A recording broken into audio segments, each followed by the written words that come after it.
Good morning, everyone, and welcome to the ICG's Digital Academy webinar series. I'm Sally Alsop, the committee member responsible for running this webinar programme. So this morning, we're delighted to welcome a new ICG member, Natalie Edwards. Natalie is the co-founder and managing director of semiotics and cultural research consultancy, Canopy Insight, where she works with clients to develop culturally meaningful and commercially viable product designs, innovations, market strategies, and communications.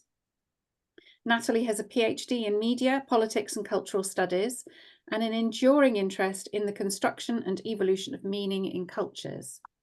In this webinar, Natalie will be introducing us and expanding on semiotic analysis and cultural research techniques and how they're used in commercial research contexts.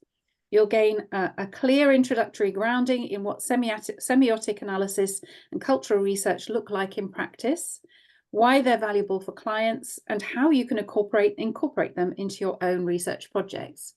So as usual, there'll be a Q&A session at the end of Natalie's talk, when we'll be encouraging you to turn on your webcams and raise your hand if you'd like to ask Natalie a question, join in the discussion, or alternatively, just type your question into the chat box and I'll read those out for you. So we're very grateful to Indemo for sponsoring this webinar. Indemo is one AI-powered end-to-end platform for qualitative research.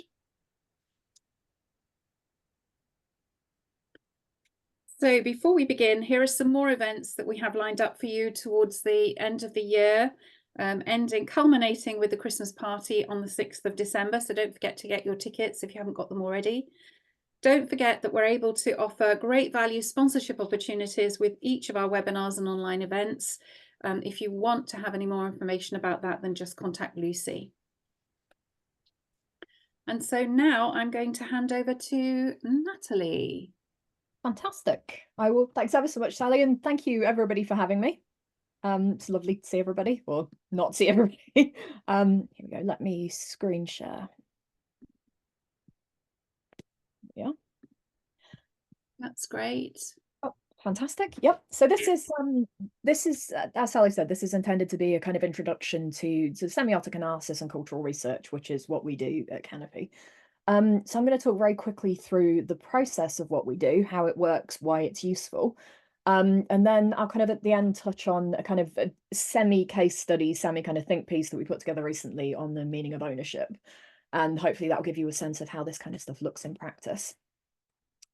So we're Canopy. So Canopy, set up initially by me and Sean Pierce, who's the other founder. And we do cultural research and semiotic analysis. So we've been in operation now for about 12 years, I think. And before that, I was at previously another semiotics agency, and before that, I was in academia, which was interesting, a different kind of interesting. So essentially, what we do at Canopy is combine creative and strategic thinking with rigorous analysis to help brands and organizations evolve and thrive in changing cultural landscapes. Now, again, that idea of changing cultural landscapes is really important because, as we'll get to in a minute, one of the things that we do is look at how ideas mean differently and how they can change in different places, but also across kind of different time frames. So you almost want to think about cultural research and semiotic analysis in terms of two axes. The kind of geographic axis, how do things vary from place to place, but also the temporal axis, how do things change from time to time and across what kind of time frame. So again, we'll get onto that in a minute when we start talking about things like dominant and emergent, which are terms you might have heard previously in semiotics contexts. But really the key thing is that we look at what things mean and how they change. And through cultural research and semiotic analysis, we help brands and clients kind of understand where they sit in culture and what sort of stories and symbols and signs and meanings it is that they're communicating to audiences. So again, what do you as a client product mean? What do you as a brand mean? What do you as a piece of communication mean? So what are you saying to people? And how do you sit in the cultural context or context that you're operating in? So what our analyses do is give insight into market white spaces. So, where could you move into? Where's an interesting space for innovation? But also what's an interesting space to, kind of move into strategically? If you're not looking to do anything interesting kind of at the R&D end, how can you reposition yourself using the information that we can give you around changing cultural contexts and around, again, changing meanings. So that's incredibly broad strokes. So in terms of what this stuff offers, so the kind of why of it, we give cultural meaning. So through cultural research and semiotic analysis as a kind of combined package, you get insight into the meaning of concepts and brand values. So concepts at the kind of broadest possible level. For us, a brief typically is what it was kind of to call it sort of an abstract noun, essentially. So it will be something like, what does naturalness mean? What does cleanliness mean? What does technology mean? Or perhaps something a bit more specific than technology. But it's typically for us, a cultural research and semiotic analysis brief begins with an abstract noun. And to be honest, there aren't many abstract nouns I can think of that haven't come across my desk at one point or another. And what we do once we've got those briefs is try and understand what we call the dominant and the emergent meanings of those ideas. So what do they mean right now, but also what are they beginning to mean across XYZ cultural spaces? These two things together also offer market nuance. So it's explanation of how meanings differ across and also within markets. So again, while we're talking about, across geography, so it might be that we're looking at, say, naturalness in the US and Indonesia and China, these are also gigantic markets. So one of the things that we need to do actually is unpack the market nuance within markets as well as across them. Anyone that's ever worked in Indonesia will tell you that you've got however many hundred languages, however many different religious practices, different cultures, huge, vast geographies. So a big part of our job actually isn't just saying, how does the US differ from Indonesia, differ from China? It's actually about unpicking how they, what the nuances are within markets too. And how people, therefore, in those markets understand things like strength or cleanliness or empowerment, etc. So it's very much a kind of, how does this look in one market versus another, but also how does it look within this market? And through the combination of cultural research and semiotic analysis, we also try and give an insight into the drivers of behavior. So where more traditional qualitative techniques are very much looking at, kind of the what and, kind of perhaps the why from an emotional or a psychological level.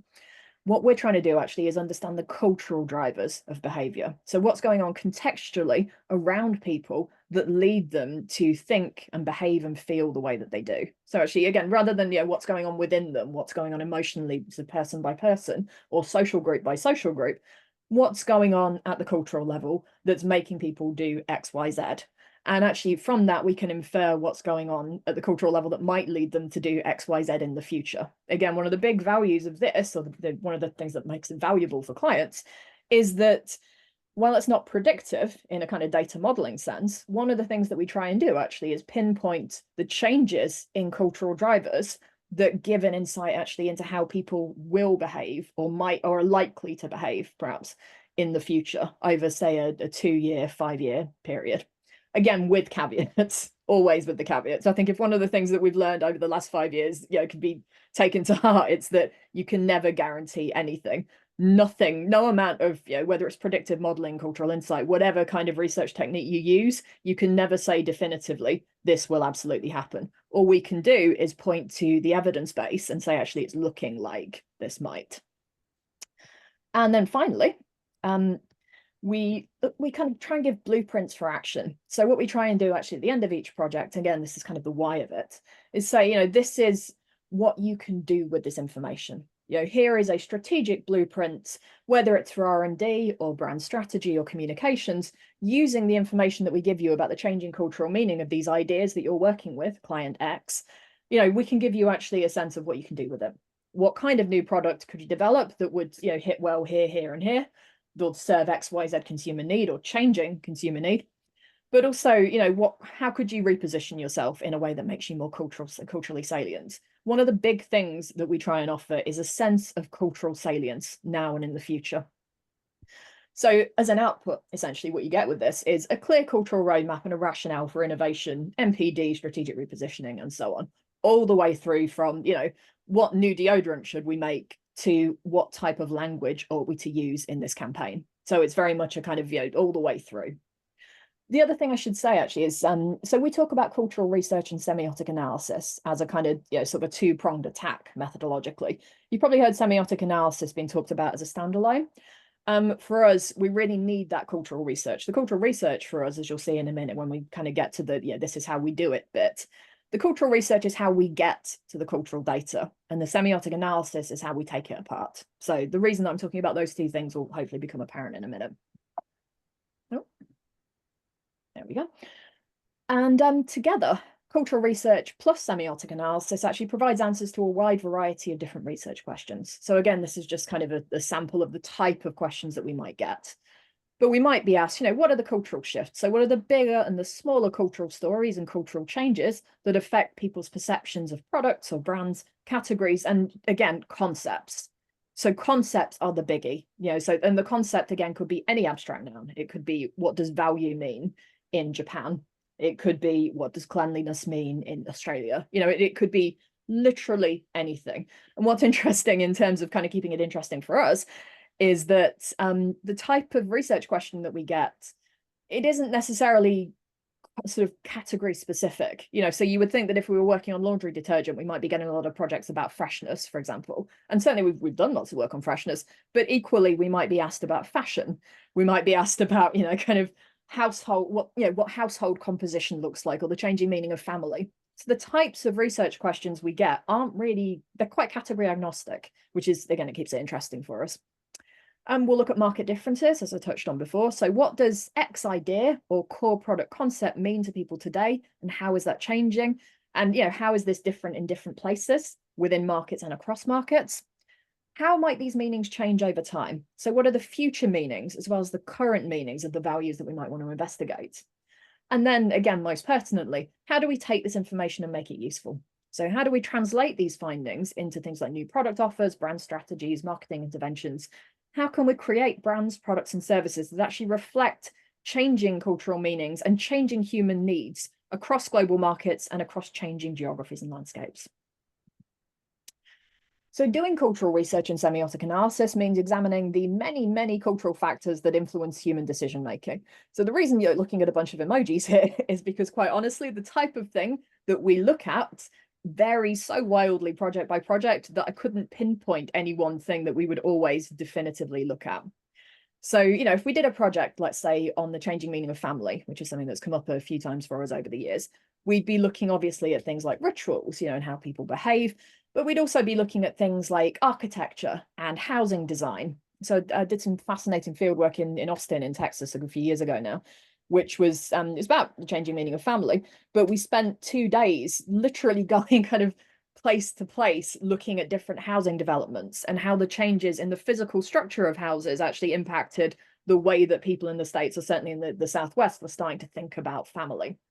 So again, the type of thing we look at, it varies brief by brief, but it could be, family composition. It could be technology. It could be changes around kind of sort of social and governmental policy. So my background obviously is partly in, kind of what policy means in terms of sort of changing cultural constructs. So we're always interested in the policy drivers. Sian, who's the other partner at Canopy, she is an ex-demographer. So she's always very interested in those kind of demographic drivers. But equally, we could be looking at things like what's available in the supermarket. What do people do at Christmas or Diwali? It's obviously Diwali today and Halloween.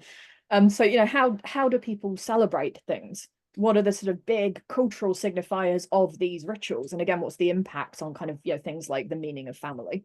So it could be anything. One of the things that we try and do, and I'll come to this in a minute, is have a conversation with the client up front about what we'll be looking at.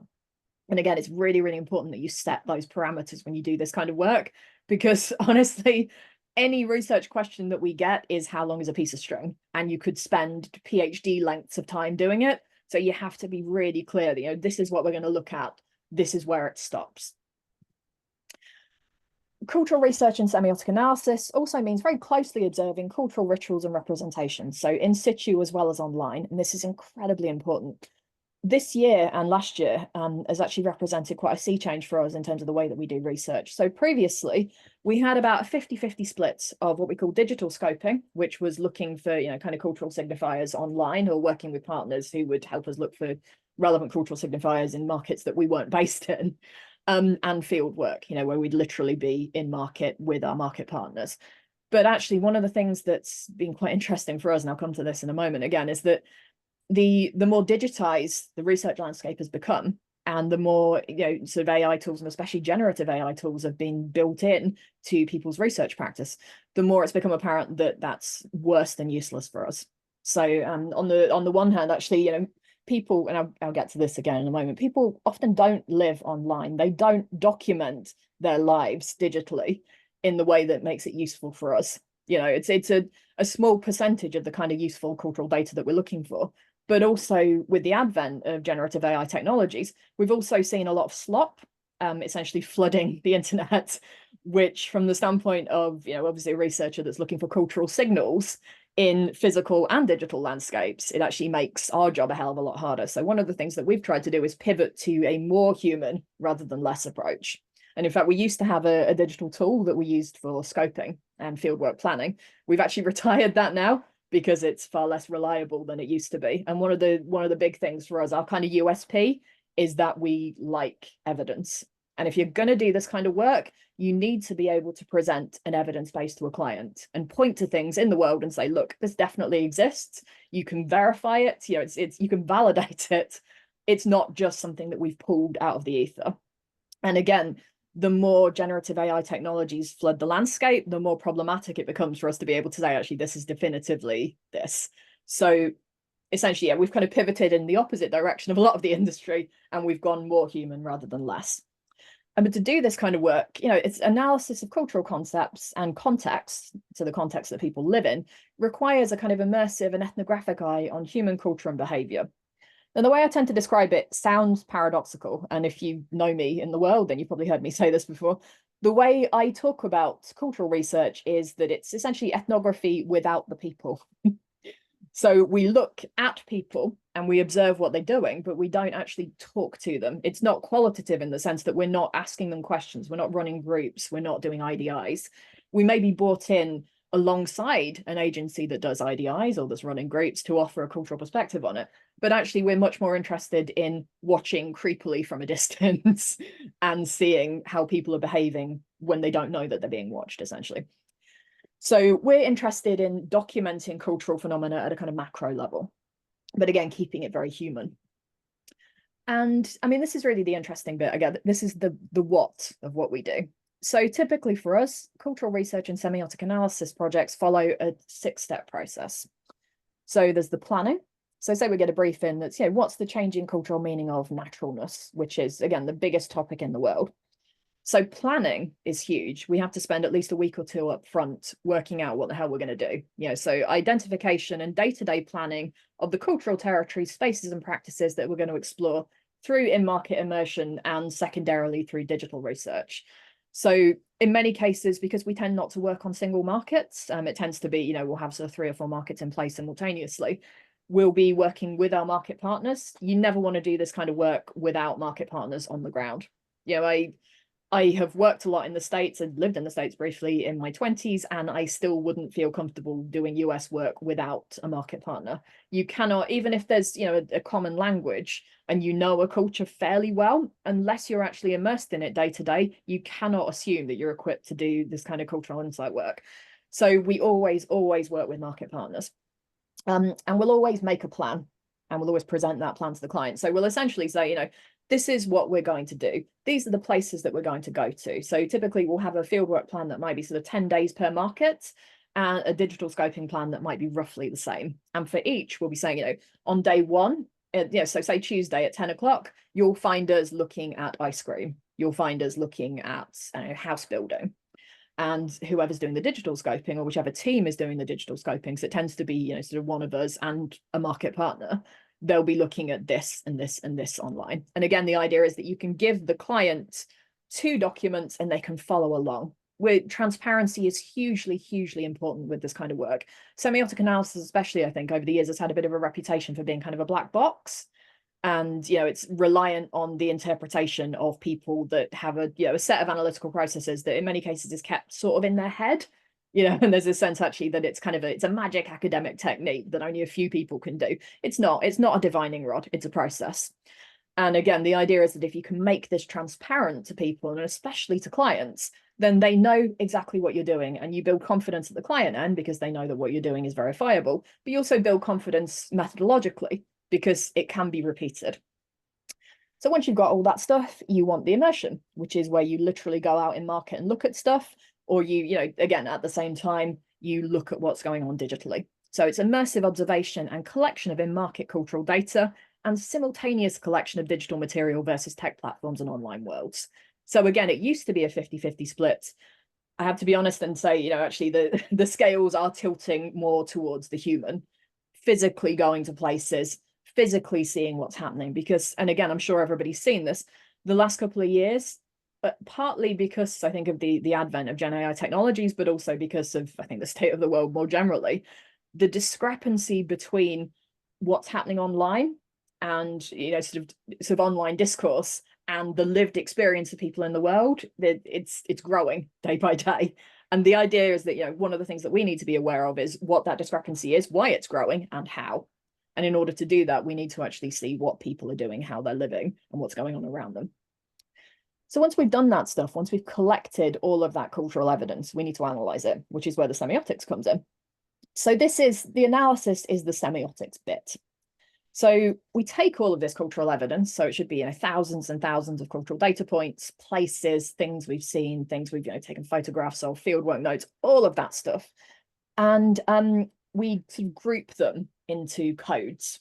So a code for us is kind of a sub-narrative. It's something that's telling a story or a bit of a story about a specific cultural phenomenon. Once we've got a lot of codes, what we can then do is ladder up to what we call meta-narratives. So, that's the point at which we can say, actually, what's going on dominantly. So what does naturalness mean right now? And what are the different narrative threads associated with that? And also what's going on more emergently. So what's beginning to happen around the changing cultural meaning of naturalness. I realize I'm banging on about naturalness here. We do have other briefs, but it's a useful way of kind of explaining it. So typically then we'd have, say, I don't know, 20, 30, however many codes corresponding to the idea of dominant naturalness, and the same amount, corresponding to the more emergent meanings of naturalness. So again, what's happening now and how is it changing? And that shift is the really, really key thing, So to be able to say to the client, what does this look like right now? And what landscape are you operating in right now? Do you want to be speaking to that? Or do you want to be moving in this direction, which is more future facing? So once we've done that, we're able to literally map the landscape of X. So here, the landscape of naturalness across XYZ markets. So here, what we're able to do actually is take these dominant and emergent codes and these meta-narratives and identify kind of big stories and literally say, this is the map of the landscape of naturalness in your markets or the markets that you're working in. We can plot the individual codes, so those dominant and emergent codes, those kind of sub-strands of story, onto this map of the landscape, and then we can show you where you are, client X, and which direction you could move in, depending on what you want to be doing. If you want to stay somewhere more dominant that feels more comfortable, that perhaps is, what's resonating with people right now or might do over the next 6 months, great, this is how we do it. Equally, if you want to move in a different direction, you want to go more emergent, this is a trajectory that we might recommend. Which brings us to the last step, which is the road mapping, which is where we can literally say, actually, if you want to move in this direction, this is what you should do. This is the new, say you want to make a new type of product that speaks to the emergent codes of naturalness. This is how you could do it. These are some of the materials you could use. So thinking about, I don't know, say, let's say we've got a car briefing, an auto client. You want to make a car that signifies naturalness, which feels antithetical, even as I say it, but these are the types of materials you could use. These are the types of technologies that you could build into your vehicle. And then these are the types of stories that you could tell about it through, kind of marketing, advertising, communications, all the way down again to, sort of copy and art direction. So it's very much, as I say, a through line from what do you make all the way down to how do you talk about it. And through this sort of approach, we can map cultural change. So actually, after collecting and analyze all of this different cultural data, we can identify what we've seen as residual, dominant, or emergent. Now, we tend not to focus too much on the residual because from our point of view, it's context for the context. It's historical sediment. It's something that tells us what has happened, and it might feed into what is happening. But in and of itself, it's not necessarily that useful. So it's more of a kind of heritage point. Even where it's baked in to cultures, it's relevant, it's something to point to, but it isn't necessarily something that we would want to be recommending that the client speaks to now, and certainly not in the future. The dominant stuff is very much what's going on right now. So a big question that we often get asked is, how do you differentiate between dominant and emergent? How do you know what's current and what's more emergent? So, I mean, it's a fairly straightforward way to do it, to be honest. The dominant stuff is what's there right now in the cultural mainstream. It's what's reflected in pop culture. It's what you might see in the supermarket. If you go to Shanghai and you turn on the telly, it's what you might see on the telly in Shanghai. You know what I mean? So it's very much the kind of stuff that you would see in mainstream cultural spaces. The more emergent stuff, which is the more kind of future-facing stuff, tends to not manifest as much in brand worlds. So a lot of the dominant codes you can already see have been commodified. You know, there are already products in the supermarket that speak to XYZ, but actually the more emergent stuff probably hasn't been commodified yet. So it tends to be associated with more kind of niche subcultures, or perhaps very, very emergent challenger brands, but again, not very many of them. So it's much more about the cultural stuff, you know, that kind of idea of what's going on culturally and how is that changing. So when we make emergent recommendations, they tend not to be very category specific. They're much more kind of cultural and behavioral. And then, to the point I made previously, why do cultural research and semiotic analysis in the age of Gen AI? So this is something, again, that's come up for us again and again as certain processes have been more automated. A lot of the most interesting global cultural data just isn't available online. It can't be scraped by LLMs, so it can't be used as training data because it's how people are living rather than what they're documenting.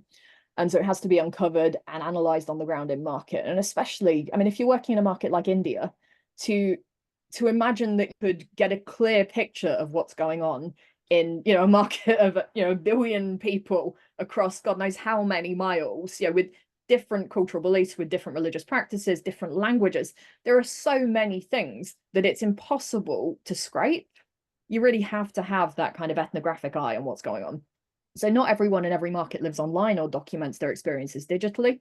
I'm sure, as everybody knows, legislation around LLM training is constantly evolving and potentially very problematic, or looks potentially to be very problematic at a later stage in terms of IP.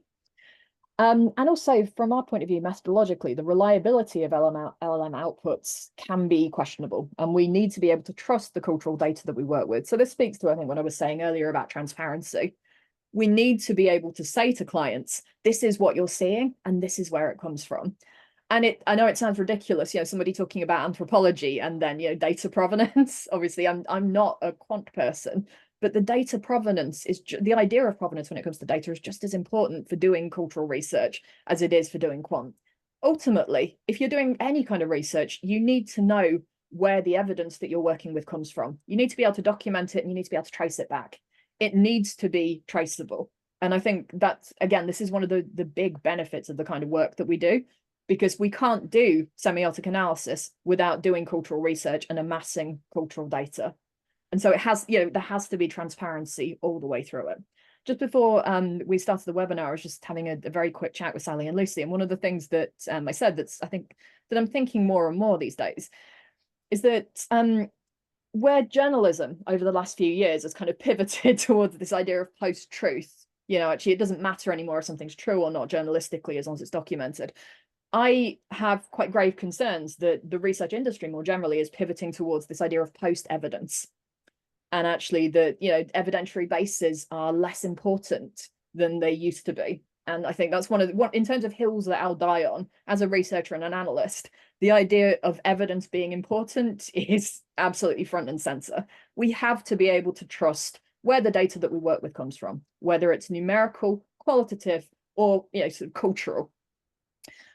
The other thing that's interesting, I think worth pointing out when we're talking about semiotic analysis, is that LLMs don't capture multimodal or multisensory cultural data points. So the way an experience or an object or a location sounds and looks and smells and feels and tastes out in the world.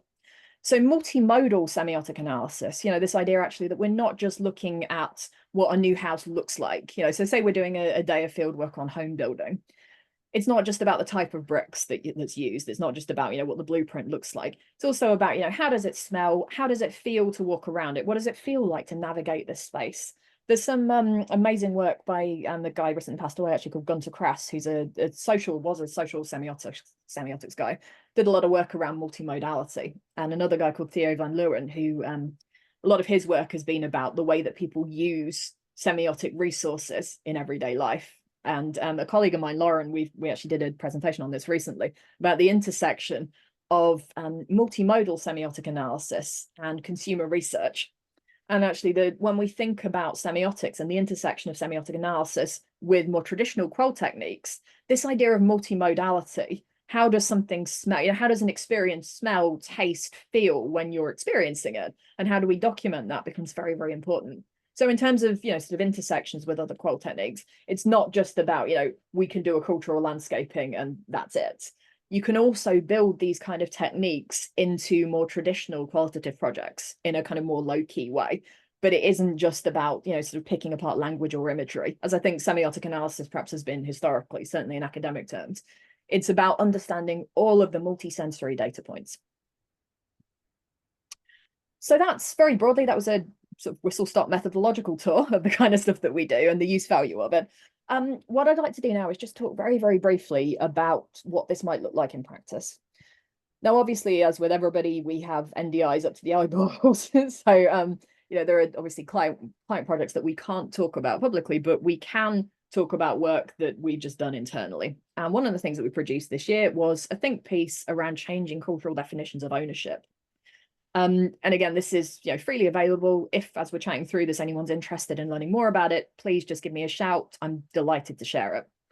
But what I'm going to try and do is not talk you through the whole piece, because frankly, it's 30-odd pages and no one wants that, but just show you what this building up of evidence looks like and how you can use these ideas. So this essentially was, just us trying to understand what ownership looked like in the UK. So we used cultural research and semiotic analysis to kind of unpack that. And we identified 4 key themes, each of them supported by this raft of cultural evidence. So first theme was this idea of cherished collections, that we're beginning to positively reappraise the value of material and analog stuff above digital facsimiles. And the second is this idea of human curation and tastemaking. Again, the overarching theme here is this pivot to humanness, which is something that obviously I feel very strongly about methodologically, but also is very much something that's appearing across different types of cultural research that we've seen again over the last couple of years, which I think speaks again to that discrepancy between what you might see through digital work and what you see on the ground in terms of people's lived experiences.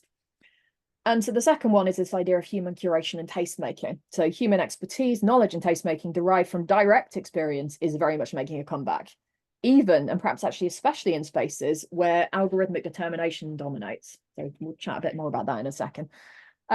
The idea of sustainable rentals, which is actually quite an interesting inversion because rentals and the idea of the sharing economy obviously has been around like over a decade, but actually this idea of rentals in the luxury space and in the space of kind of in spaces around materiality that we hadn't seen previously, where actually owning things was one of the things that showed that you were a human being in the world and the way of validating your identity for other people. Increasingly, we're seeing those shift towards a more kind of sharing economy type model. So social status and cultural capital is no longer the exclusive province of material ownership. And this goes for property, it goes for bloody yachts, clothes, any one of the things that previously you might have said, these aren't sharing economy items. These are things that you have to own. Everything else you can rent, you can get an Uber, you can order a pizza in actually, but you need to own your own wardrobe.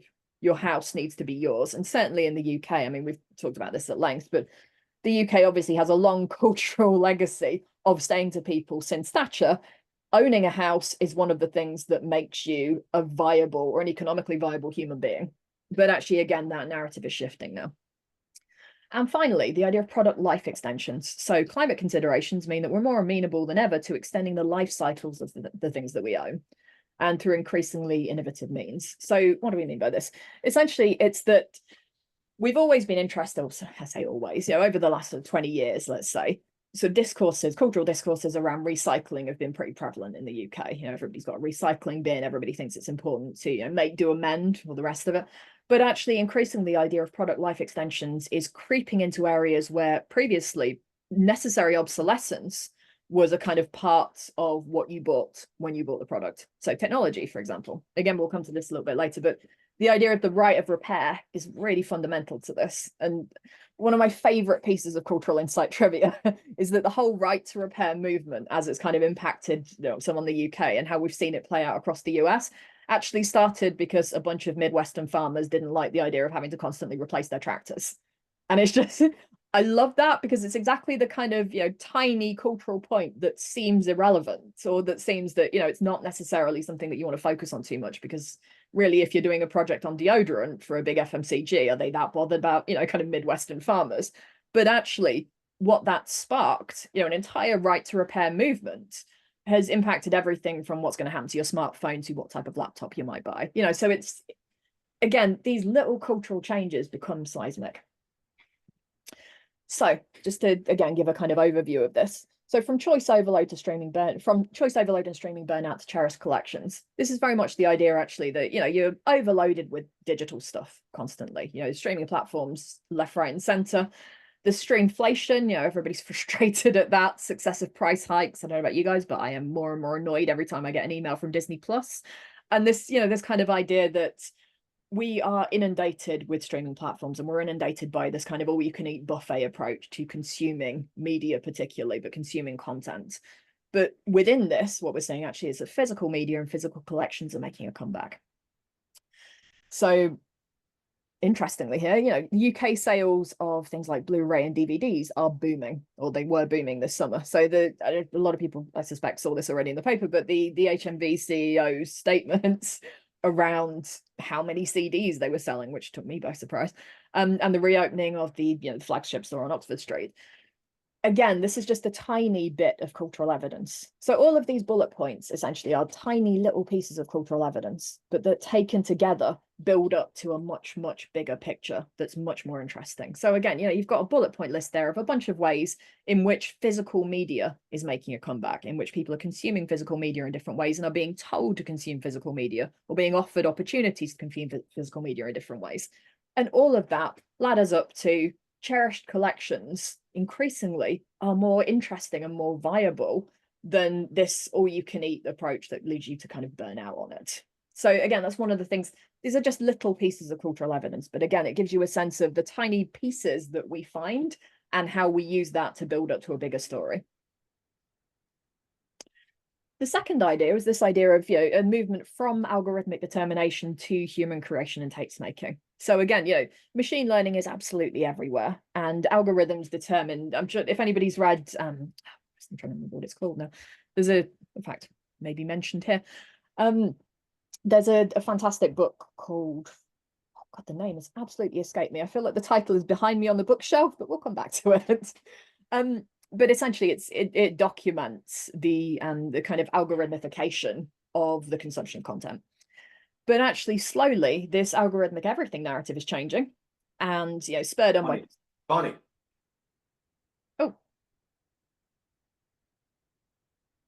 is everything okay? Sorry, am I okay to carry on?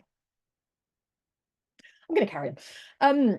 So spurred on by everything from machine learning mishaps and reported biases, I'm sure everybody's seen this, to problematic rollouts of new technologies, cultural critiques around algorithms, the flattening and hollowing of kind of cultural experiences.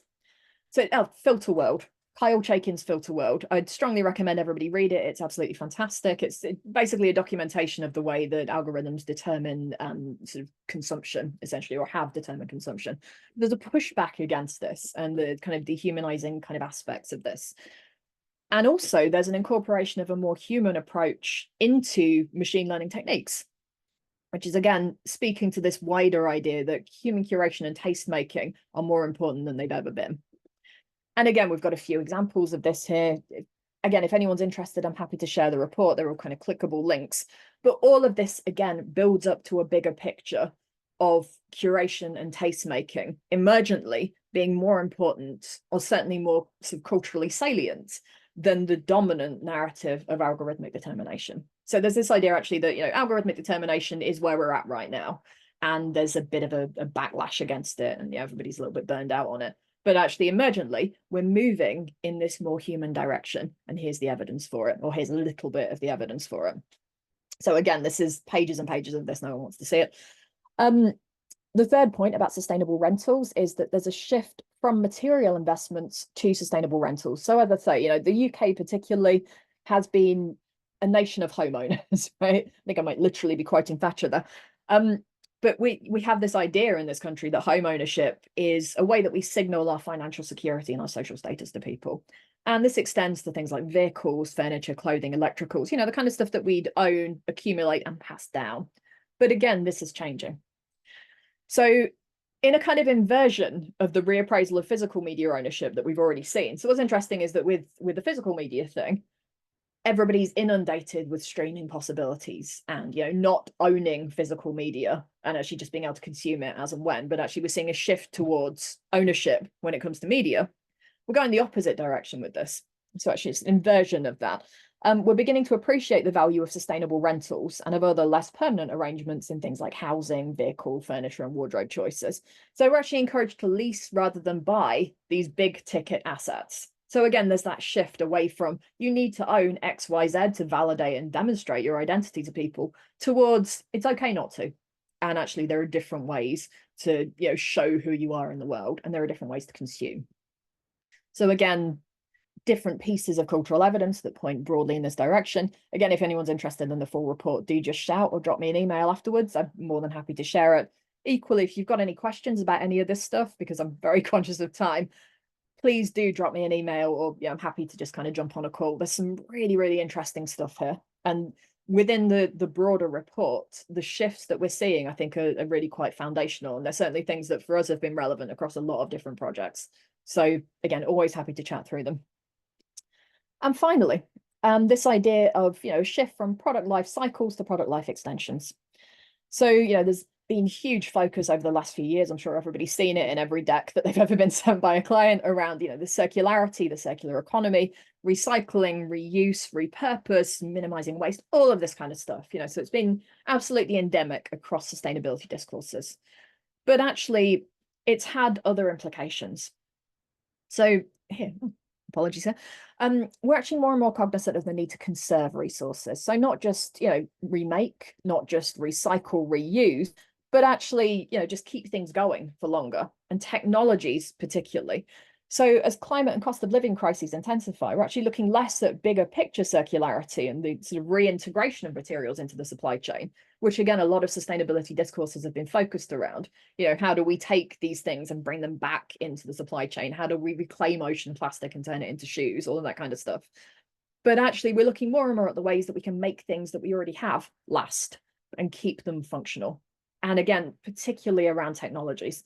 So there's a lot of stuff here at the policy level around, things like right to repair, EU discourses around right to repair, US discourses around right to repair that have kind of impacted us over here. But there's also things like repair cafes, networks, events across social platforms. So again, while I say we're not leaning as heavily into the digital as we used to, it's still very interesting to look at places like TikTok and the way that people are showcasing things like renovations. And also opportunities to learn skills like mending, darning, stitching, crocheting, all of this kind of stuff. So there's a lot here around extending product life, not just reintroducing things back into the supply chain.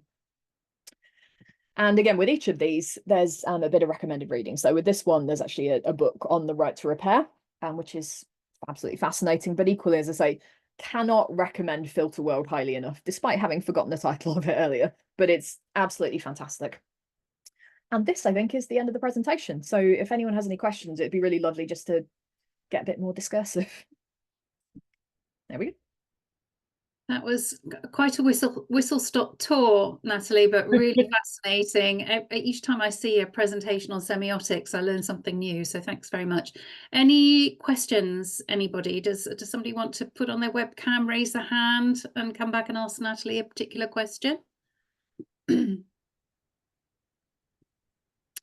Emma. Yeah, not really a question, but I just wanted to say thank you so much. I really that was really fascinating. Semiotics is an area I don't know that much about. So yeah, really, really interesting. Natalie, thank you. Just wanted to thank you. And again, if you fancy chatting about it anymore, yeah, definitely. Yeah, it's interesting because I do quite a bit with housing associations, and I'm just thinking of some of the things that you talked about will be really interesting in understanding customers' views and sort of how they live and that sort of thing. Yeah, found it really fascinating. Yeah, I would like to speak to you again, definitely. Absolutely. Yeah, yeah. I mean, things like the changing cultural meaning of home. Again, that's a brief that we've had kind of on off various times over the years, and that's something that the tendrils of that impact everything, because obviously how you live, where you live, and the way that you live, all of these things, you know, they impact how you interact with the wider world. So hugely important questions. But yeah, absolutely, would love to. Yeah, but really broad area. Just you sort of explained really well how far-reaching sort of the implications of and how it can impact, and sort of informing service design and things like that as well. I can see being really useful. Yeah, thank you. Maria, I think you had your hand up. Yes. Would you like? Yes, thank you. First, I would like to also reiterate how great that was and so interesting. So thank you so very much for that. And I think the best thing I've heard for a long time is your sentence about how what you call algorithmic determination is moving more to human. It's like, yay! Thank goodness for that. But I was curious because of some of the in your sort of think piece about sustainable rentals and all of that. I was curious as to what your age group of was it across everything? I mean, it's not like Qual where you have a particular age group, because that feels quite a young thing. So I suppose I need to change my headspace and think it's about cultural observations and it's whatever's out there. It's not specific to a particular age group. So, I mean, I think there's a few points actually. So I think beyond housing, the idea of sustainable rentals is absolutely across demographics. So, you know, and I know, I mean, just anecdotally, it's something my dad's 80 that I've seen, you know what I mean? So it's, I absolutely would say that beyond housing and beyond the big assets, then it's something that cuts across demographics. The housing stuff and the vehicle ownership stuff is a bit more specific, because that, I think, speaks to life stage as much as it speaks to anything else. So the older you go, the more likely you are in this country to have a physical asset. You know what I mean? So I think the idea of a shift in kind of the cultural framing of home ownership particularly is something that's perhaps more relevant for kind of millennials and down. Yeah. Probably because, you know, so I'm the kind of fag end of Gen X, and they've still very much grown up. I'm in my 40s, still very much grown up with the expectation that I would own a home. You know what I mean? I think people my age and older still very much have that expectation, and culturally speaking, it's still enshrined as a narrative. But more importantly, because, you know, it's not just about looking at cultural narratives, it's about looking at material evidence. And the material evidence is that people my age and older do own homes, you know, in a much greater percentages than people. I've seen my friend Lauren there, just at the end on the top left, you know, people in their 30s or 20s or younger, you know. So that I think actually the idea of home ownership, particularly to some extent, there is a demographic slice. However, having said that, one of the things that we've seen a lot of actually is a shift towards kind of co-living spaces for older people. So people in their 40s, 50s, and actually in retirement. It's a bigger deal in Europe at the moment, I would say, though mainland Europe, than it is in the UK. But there are increasingly co-living and kind of not even really ownership, but kind of shared rental spaces, almost the equivalent of kind of retirement communities for older people in the UK. So some of them tend to be quite community focused. So the ones that I've seen where I am in the East Midlands, for example, might be kind of Gujarati, or they might be kind of Hindi, you know, so they're more community centric than they are perhaps kind of, you know, for everybody. Or equally, there's a few sort of lesbian kind of co-living spaces, or kind of an older women specific co-living spaces dotted around London. But again, they're starting to move up north, and we're starting to see them more and more in other parts of the country. So it is something that's growing. But I would say for older demographics, it's embryonic, whereas for millennials and down, it's becoming dominant. Yeah, fascinating. Thank you so much. No, again, you want to chat through this, I'd be delighted to. Yeah, no, it was brilliant. Thank you. Lauren, you've been waiting very patiently. No worries, it's fine, thank you. Once again, love hearing you talk, Nat. We're generally very aligned on a lot of the things that we do anyway. I was wondering if it was worth kind of explaining a bit more how kind of AI outputs flooding that kind of digital landscape is negatively affecting the reliability of data that's centered around people. Yes, absolutely. So just as context for this, so Lauren and I recently gave an MRS talk around intentionality, well, materiality in research, but also intentionality around digital research. And one of the biggest problems with generative AI engines is that there is no intentionality. You know, there's a great article by Ted Chiang. It was in the Atlantic a couple of months ago that I'd recommend everybody has a read. But it explains why it explains the impossibility of current commercially available Gen AI engines being able to make art. But I would argue actually that the same thing is true of research. There isn't intentionality inherent in these engines. It's not a person interpreting anything. You're very much reliant on aggregated bits of data, lots of it, but taken from many, many different places. So you can't, because there isn't that element of traceability, and because there isn't the choice and the decision making that there would be with a human with intentionality, it actually becomes very difficult to sort of trust analysis, I would say, through Gen AI means. But specifically thinking about the flooding of digital spaces, and methodologically, this is a huge concern for us, because, as I say, we used to have a 50-50 split, you know, so half of our research time would be online or playing about with apps or that kind of stuff. We're looking at things in cultural spaces, be they digital or physical, that tell us about how people are living, right? How people are living now and how they will live hereafter.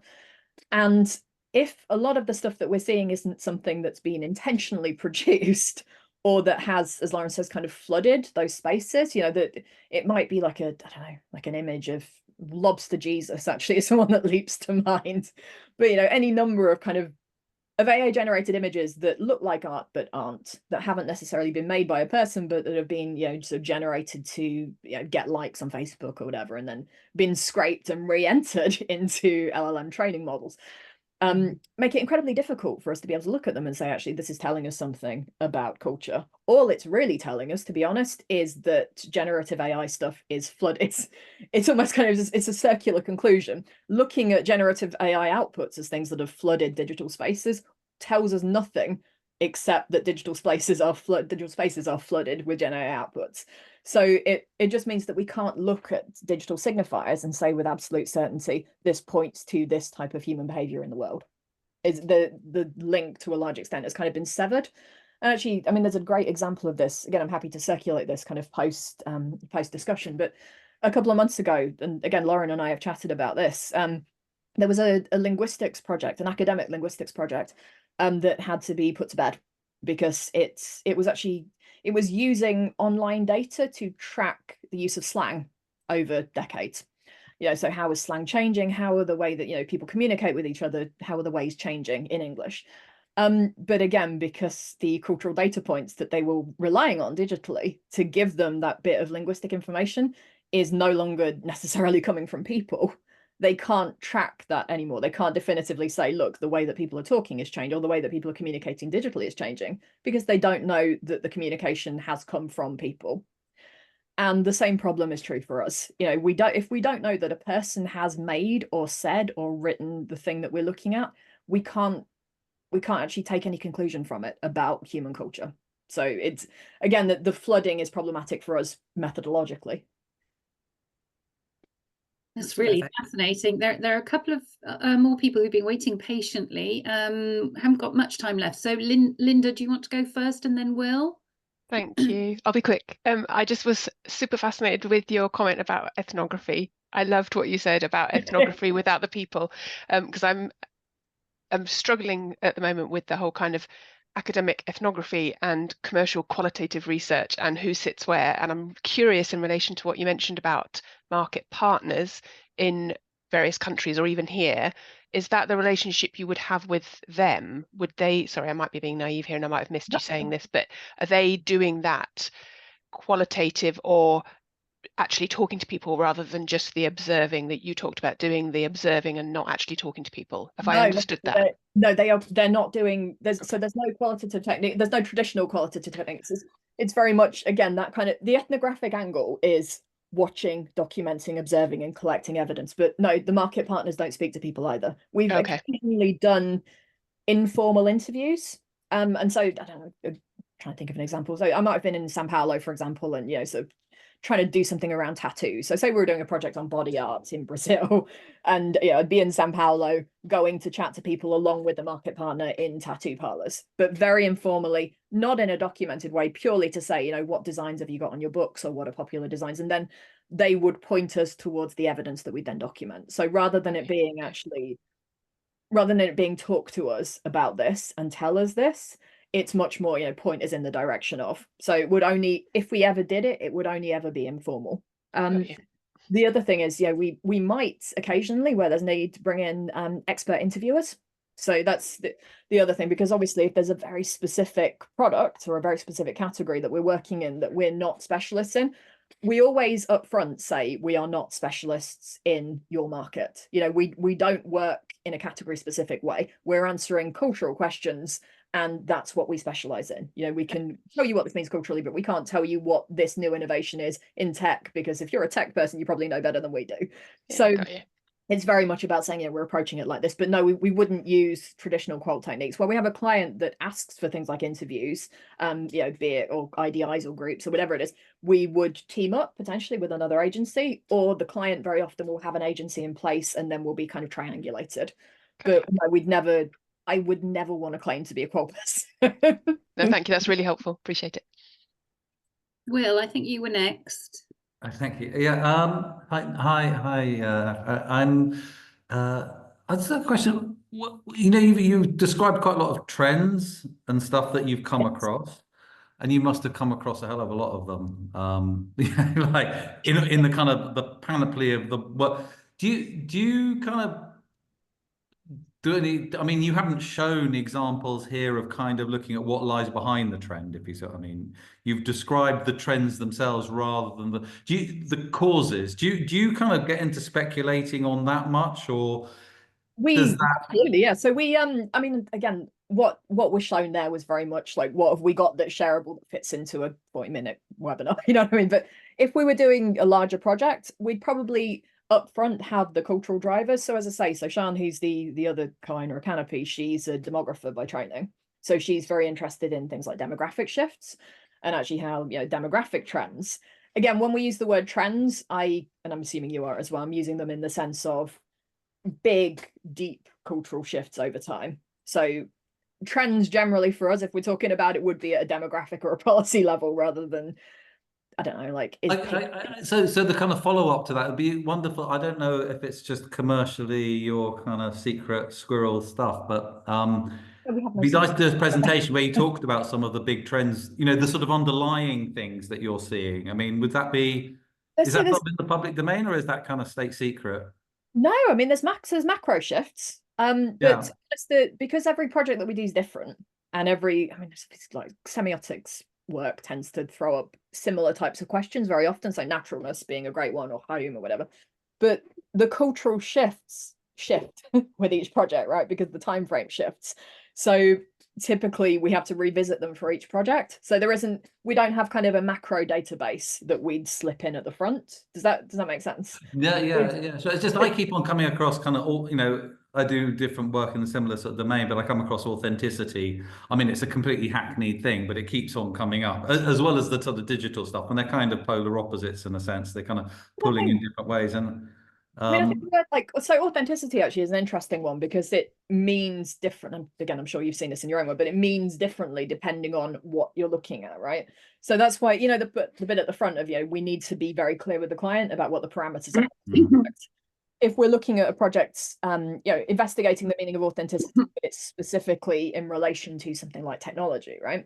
Then we would narrow the parameters. Because if we were looking at authenticity more generally, we could literally be looking at everything from, like food provenance to anti. So you've got to have specific parameters in place. Now we can refer to macro drivers again at a kind of a demographic level, or a policy. Sorry, demographics are kind of Sian's area, policies more mine, if we're thinking about macro drivers. But neither of these things really would necessarily be relevant sort of semiotic codes. They wouldn't necessarily be, or even necessarily emblematic of a shift within those specific parameters. It'd be more kind of front-loaded context. Okay.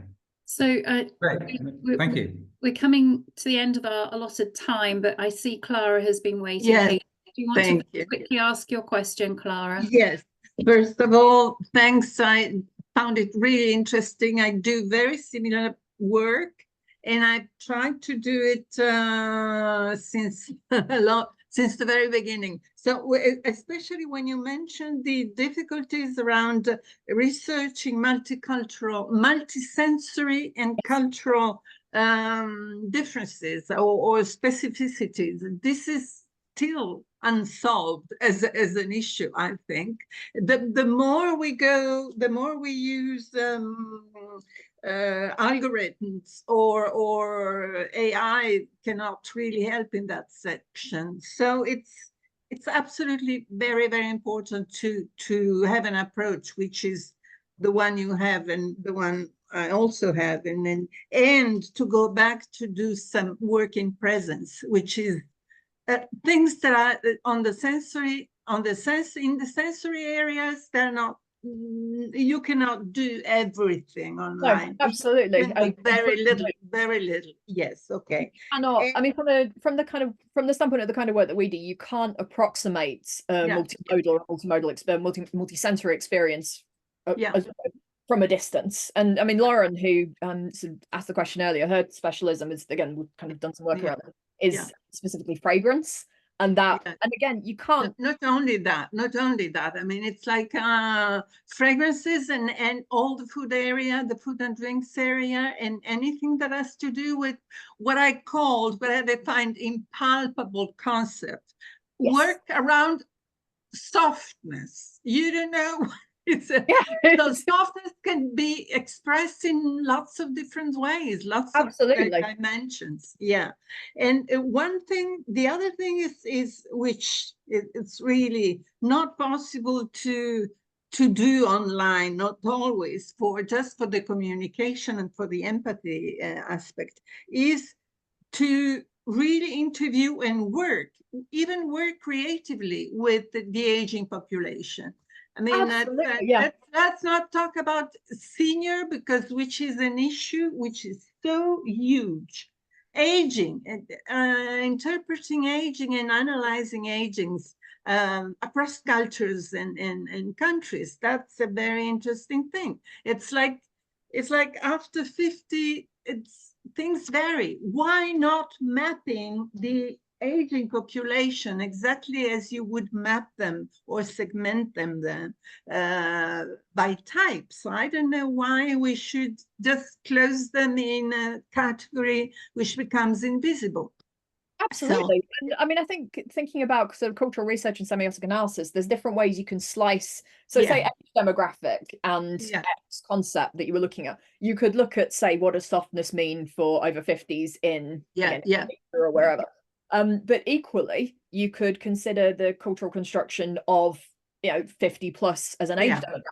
So there's lots of different ways you could approach it. But yeah, that's absolutely more and more work needs to be done on it. But I think also methodologically, another thing that I'm quite interested in is digital access and the relationship of digital access across markets to age demographics.